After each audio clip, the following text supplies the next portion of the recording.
I've got a thorn in my finger, which is very annoying because I can't see it. But anyway, welcome back to the channel. Now, you are currently sitting on top of my compost pile. And what I want to do is actually show you what's been going on over the last few months. So I need to move a few bits and pieces out of the way as I'm talking to you. So I'll do that first, and then we'll get you down into a different position and show you what's been going on. So I'm coming in and out of shot. Now, last year, and in actual fact, it was, so I wrote it on this board here. I filled this up, and you'll see the level that I filled it up to in October. A couple of days before my birthday, in actual fact. And then once I filled it up, I wanted to keep the heat inside. So I put these polystyrene sheets that I've got here, which are leftovers from numerous building works that we've done for insulation and to keep the heat in. Now the thing is, I haven't touched this since October, and so I'm just as interested to see what is in here, probably just as much as you might be. Now the thing about compost is it can be as complicated or as easy as you want it to be. Every time I do this job, I'm wary that I might have some wildlife in here. So I've got one more sheet to take off, and we're then going to have a look inside to see what we've got. So I'll take this one out, and already I can see some elements of things that have been living in there. So I'll get rid of these. We'll take a closer look. Now the thing about compost is that a lot of people think that it's the only thing that you really need to grow your veg. Well, no, not really, because compost has a huge amount of organic matter. That's what you're looking for in the main, because that is what's going to keep the moisture in your soil, number one. Number two, yes, there is bacteria in there, so it's a life form, and that along with all the other bits and pieces in there that haven't fully decomposed will go onto your beds and start feeding the soil life, because it's that life that creates the compost in the first place. So yes, it's important, and that life will release the nutrients within that organic matter back into the plants. But certain plant groups need a higher level of, say, a nitrogen or potassium or phosphorus or whatever that might be. So every now and again, we might need to adjust those levels, and you can't do that just by using compost. So now there's going to be a video here for you to give you a brief outline as to other things that we can do here that allows us to make our own organic feeds using the resources that we have here. So nothing artificial whatsoever. It's interesting because it allows you to think of different ways to use different things to keep feeding your plants, to keep them healthy and strong, and therefore give you the abundance that you're looking for. So whilst I get rid of all these polystyrene boards, you take a look at that, and then we'll come back and we'll see what's inside here. Here's a question for you. How can we make sure we grow the best plants possible? You know, we all know a chap, the one with the chemical fertilizers, thinking he is doing his plants a favor. But in reality, let's just say there's more harm than good. But there's an easier way that's better for the environment and your wallet. Want to supercharge your plants with stuff you can make at home and keep your soil happy? Well, let's take a look. Today, we're diving into the world of organic fertilizers, tailored for different vegetable families. And yes, some of them may involve peeing in a bucket, but more on that later. We're going to treat our garden like a giant salad bowl today. But instead of chopping up veggies, we're going to break down the nutrients each plant family needs. Think of it like this. Just like athletes need different diets to perform their best, different vegetables need different nutrients to thrive. Leafy greens, for example, are the bodybuilders of the garden. They crave nitrogen for lush green growth. Root crops, on the other hand, are like weightlifters, bulking up underground with the help of phosphorus. And fruiting plants, they're the energy-bursting sprinters, going crazy for bananas for potassium. First up, let's dish out the good stuff for our leafy greens, your cabbages, lettuces, and spinaches. They're hungry for nitrogen and lots of it. Nitrogen is essential for their growth, making their leaves lush and green.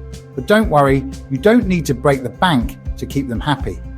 Instead of buying expensive fertilizers, let's try these organic hacks that'll make your greens sing. These methods are not only cost-effective, but also environmentally friendly, ensuring your garden thrives without harmful chemicals. First, we have compost tea. Think of it as a veggie protein shot for your plants, packed with nutrients. Brewing a batch is easy. Just steep your compost in water like you would a giant cup of tea. This nutrient-rich liquid can be used to water your plants, giving them a significant boost. Next, we have nettle tea. This one's free, easy, and full of nitrogen. Just be careful when handling nettles. They sting. Wear gloves. Harvest carefully and steep those nettles in water for a nutrient-rich tea. You can also use other weeds to make a weed tea.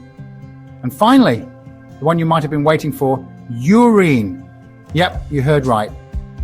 Dilute 1 to 10 with water and you've got liquid gold fertilizer. Just don't tell your dinner guests.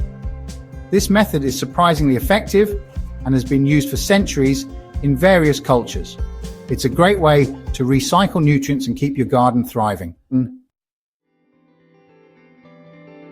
So let's move on to our fruiting plants like tomatoes, peppers, cucumbers, and squashes, the stars of the show. These divas need phosphorus and potassium for flowers and fruit, and we've got just the treats for them. First up, banana peel tea. Don't throw away those peels. Soak them in water for a few days to create a potassium-rich tonic your plants will love. What about the world of fish emulsion? Now, this one's not for the faint-hearted. Juicy blend fish scraps or let them rot for a few weeks. If you can handle the smell, it's potent stuff, so use it sparingly. And finally, we have wood ash. We use a lot here straight from our wood-burning stove. Sprinkle lightly. It's full of potassium and other trace minerals. But don't overdo it, or your soil might go alkaline. Root crops and trace minerals, the underground feast. Now let's head below the surface and give some love to our root crops like carrots, beets and potatoes. These underground treasures are not only delicious, but also packed with essential nutrients that our bodies need. But to grow them big and strong, we need to ensure they get the right minerals. These guys are hungry for phosphorus and potassium as well to grow big and strong underground. Phosphorus helps with root development and energy transfer, while potassium is crucial for overall plant health and disease resistance. First up, we're whipping up some comfrey tea. This natural fertilizer is a gardener's secret weapon. Comfrey is a powerhouse, packed with potassium and calcium. Plants love it. Steep those leaves in water and give your root crops a mineral boost. This tea will help your plants absorb nutrients more efficiently. Here's another eggshell powder. Don't throw away those eggshells. They are a gold mine for your garden. Dry them out in the oven, then blend into a powder or crush them up and sprinkle them around the base of your plants. The calcium in the eggshells is essential for cell wall structure. It's a great source of calcium, which helps prevent blossom end rot in tomatoes. Plus, it's an excellent way to recycle kitchen waste. And finally, we have rock phosphate. This mineral is a must-have for any serious gardener. This one's a slow-release, organic phosphorus source that'll keep your root crops happy all season long. It ensures a steady supply of nutrients, promoting healthy root growth and robust plants. The Legume VIP treatment, nitrogen fixers extraordinaires. Now, let's talk about legumes, beans, peas, lentils, the cool kids of the garden. Their superpower is that they make their own nitrogen. That's right, these guys have their own nitrogen fixing factories in their roots. But just because they're self-sufficient in the nitrogen department doesn't mean we can't spoil them a little. Legumes still love a bit of calcium and minerals. So, let's treat them like the VIPs they are. Crushed eggshells are a great way to give them a calcium boost. And a small dose of wood ash can provide trace minerals to keep them healthy and productive. The secret weapon, DIY fertilizer hacks for every garden superhero. Now, for those of you who like to keep things simple, I've got some all-purpose DIY fertilizers you can make at home that'll benefit every plant in your garden. These homemade solutions are not only cost-effective, but also environmentally friendly, ensuring that your garden thrives without the use of harsh chemicals. First up, our old friend, compost tea. This nutrient-rich brew is made by steeping compost in water, creating a liquid fertilizer that's easy to apply. It's like the universal plant booster, providing a balanced blend of nutrients. Your plants will love the extra boost, and you'll love the results. Next, we're heading to the seaside. For this one, seaweed tea. This fantastic fertilizer is packed with essential trace minerals and plant hormones that promote healthy growth.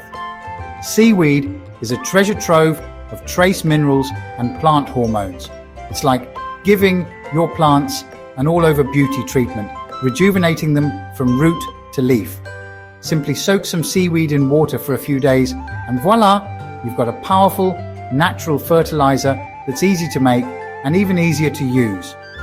You've got liquid gold for your garden. Your plants will thank you with lush, vibrant growth. And finally, we're spicing things up with fermented onion or garlic tea.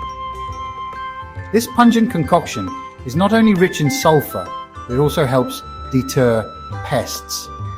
It's a win-win for your garden, keeping it healthy and pest-free.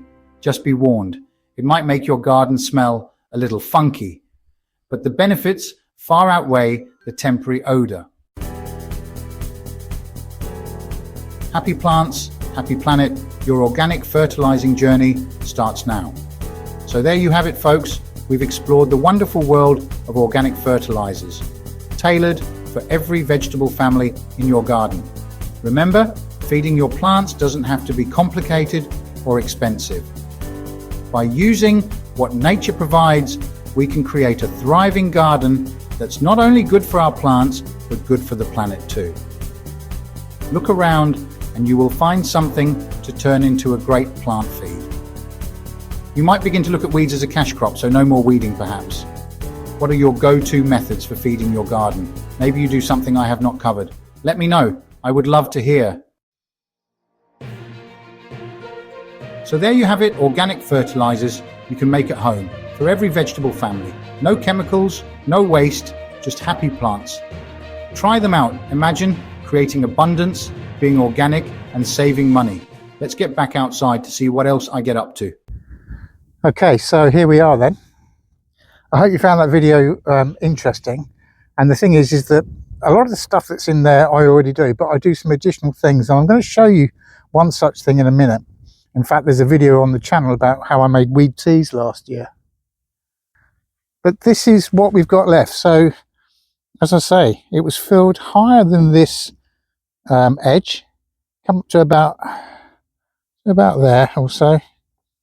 And now, as we look in, we can see that it's dropped by quite a lot. There's the thermometer, quite cold in there. It's not reading much above 40 degrees Fahrenheit.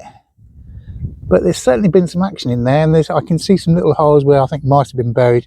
burying themselves in there and living there over the winter, because it would have been quite nice for them to do so. In fact, there's little bits of dust of the polystyrene there where they probably had a bit of a munch. Now, I know there's mice in there, so I want to be sliding this board and that metal door across to let them go off and do their thing before I turn it into the bay next door. But before I do that, I need to empty it. So if we come across to this bay, as you can see, I've been using it, and compost that you make at home is never going to be just like you buy in a bag in the shop. So as I dig this out, and I've been knocking it onto the beds, anything that I see that I still recognise, to me, my guide is, if I recognise it, it's not composted, so it goes back into the system. But then what I don't use from here, I will put across into this one, and then I'm going to be emptying these two Daleks into this bay and turning this one, the first one, into there as well. I need to do some repairs to these pallets just to tighten them up. But then what I'll do is, once that's all turned into the one main section there, I'll leave that then for the rest of the spring, and I'll keep adding to it, because as you can see, grass starts growing now and needs to be cut. So for me, it's an excellent resource as a green material. So that's my plan over the next 7 days or so, weather permitting. So let's slide this door off and let's see what it looks like, because we hopefully will be able to see some layers. Now, question is, am I going to see any animals? Well, we'll take this wooden board away first. Slide that around to here.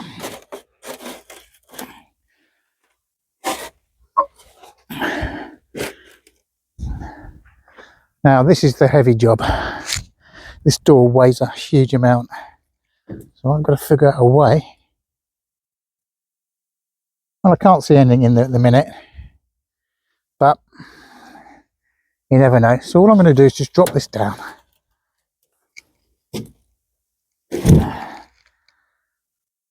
Move this polystyrene board out of the way. Okay, so the top layer doesn't look like much has happened. We'll get a close-up in just a sec. Let's have a look. So I can see a bit of moisture on the door at the bottom, and there is some compost there. And normally what happens with compost, anything on the sides, so that's to the side of this door, the top layer, and then either side of the pallets, doesn't really tend to decompose. Once I scrape that all off, I expect to see some good stuff in there. But I'm leaving this like this for two reasons. If there's any animals in there, they'll escape. Secondly, if there isn't anything there, the dog's going to find it, or the cat will. So I'll leave that now for the next 2 days. Talking to the devil, there she is. Now, I want to show you something else where I have to alter the composition of an amendment, if you want, that I use here for the raspberries and the soft fruits in particular, which is sheep poo. But I have to do something with it first before I can use it. I'll show you what I'm on about. Now here I've got a bucket of sheep manure in the form of pellets. I'll give you a closer look at that. So here it is, dried sheep manure pellets. Now the problem I've got with this stuff is the dog. And the reason why it's a problem is because if I apply this by sprinkling it straight onto the raspberries, she comes and eats it, because dogs can be have pretty disgusting habits sometimes. So what I do is I put all of this, not all of this, sorry, I put some of this into a container, and then I fill it with water. And this is the result. So basically, I dissolve it, and then I water it down or dilute it to the same equivalent as in the video. So it's 10:1. Then I apply that as a liquid feed to the base of all the plants that I want to feed. This is high in, it's low in nitrogen, high in potassium and phosphorus, so it's going to help my fruits give me more abundance. If I put too much nitrogen on something like that, I'm just going to get, you know, green growth and little fruit. Whereas this is a great source of nutrients to give me bigger fruit harvests. And it's the only way I can apply this, like I say, because otherwise the dog is just going to be after it all of the time. So as we've just been talking about, we need different things to help us grow. So for example, making our own feeds to help the plants grow. You can help me make this channel grow by liking the videos that I put together, by giving me a thumbs up, or even better, subscribe to the channel. That way the channel grows. Did you like my pun? But let's get back off that tangent and back to the main reason for the video.